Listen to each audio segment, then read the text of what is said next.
tujuannya untuk Tuhan saja. Begitu juga dengan orang tua, didik anak, nyekolahin, ngurusin bawa ke pesantren, bayar uang kuliahnya dan semacamnya.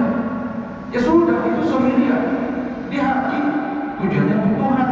Begitu ada berhasil, alhamdulillah. Begitu tak berhasil, innalillah. Ngapain mesti stres?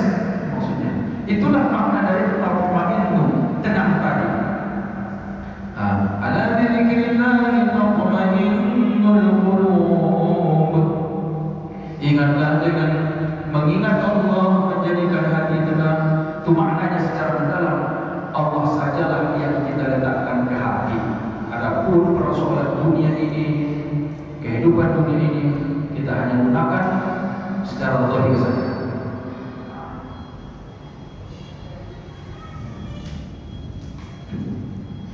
Wallahu a'lam bishawab.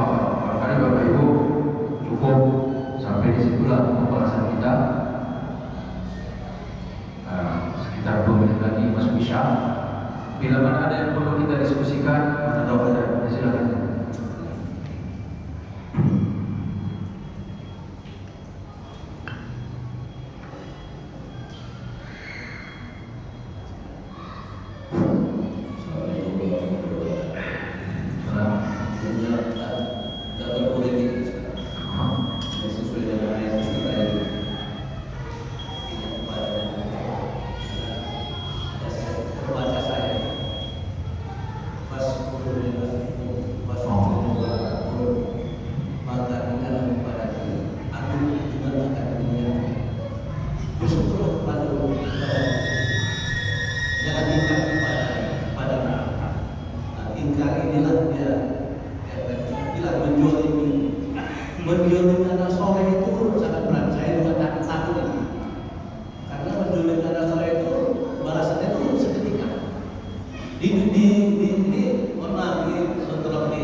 Yang diterima oleh orang-orang zalim,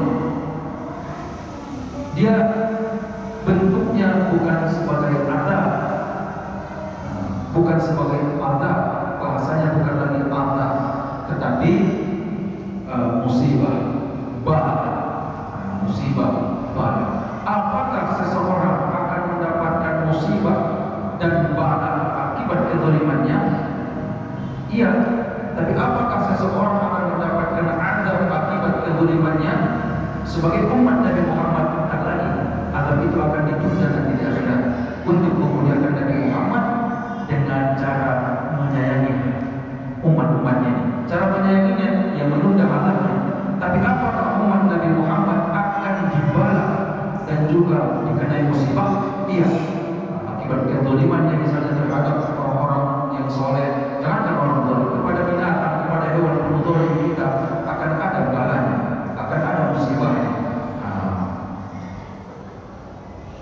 musibah terbesar umat muslim, musibah terbesar bagi kita yang beriman itu adalah tidak tahu bahwa dia melakukan keburukan. Itu musibahnya, Pak. Gak tahu dia kalau dia zalim. Artinya Allah membiarkan dia selalu melakukan kezaliman itu.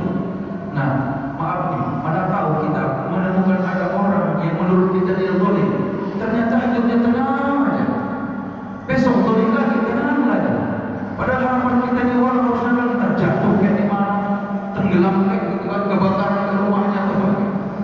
Saking kesalnya nengok dia, makin hari makin zalim kok, makin hari makin tenang. Biar kita tahu sama, itulah musibah dia yang paling besar, itulah balas sama dia yang paling besar. Gitu loh. Tak tahu dia sedang musibah, dan tak tahu dia sedang zalim gitu, sehingga terus menerus dia zalim, dosanya makin banyak, nanti di neraka itu azab yang paling besar. Kitanya nggak usah kesal di situ. Nah, itu dia. Nah, sebenarnya kaitan dengan ayat tadi, fadkuruni adkurkum washkuruni wa la takfurun. Ingatlah aku akan mengingatmu. Bersyukurlah kepadaku, jangan kamu kufur. Ya, sama dengan seperti bahasa kita tadi. Ala bidzikrillah tatma'innul qulub. Intinya melakukan semua kegiatan di dunia ini itu didasari oleh kedekatan kita dengan Allah Subhanahu wa taala. Bila mana dia berkaitan dengan hal yang baik, kita ucap alhamdulillah, terima kasih kebaikannya. Bila dia berkaitan dengan keburukan, kita ucap innalillah wa na'udzubillah. Kita kembalikan kepada Allah dan beriman kepada Allah. Dan harapan kita, bila ternyata yang dimaksudkan oleh Bapak tadi yang bertanya, mungkin di antara kita ada pelakunya yang zalim kepada orang soleh tadi, semoga yang pertama itu Allah kasih tahu bahwa dia salah, dia Allah ketuk hatinya merasa bahwa dia salah. Insyaallah ada kemungkinan taubat. Tapi kalau Allah tutup hatinya untuk tidak merasa bersalah, itu khawatirnya makin hari makin zalim, makin berat dan siksanya. Allah Subhanahu wa taala, semoga Allah Subhanahu wa taala berikan petunjuk bagi semua. Mudah-mudahan Allah tenangkan hati kita, karena memang hanya Allah yang ada dalam hati kita. Allahumma shalli ala Muhammad wa ala ali Muhammad. Inna istaudarna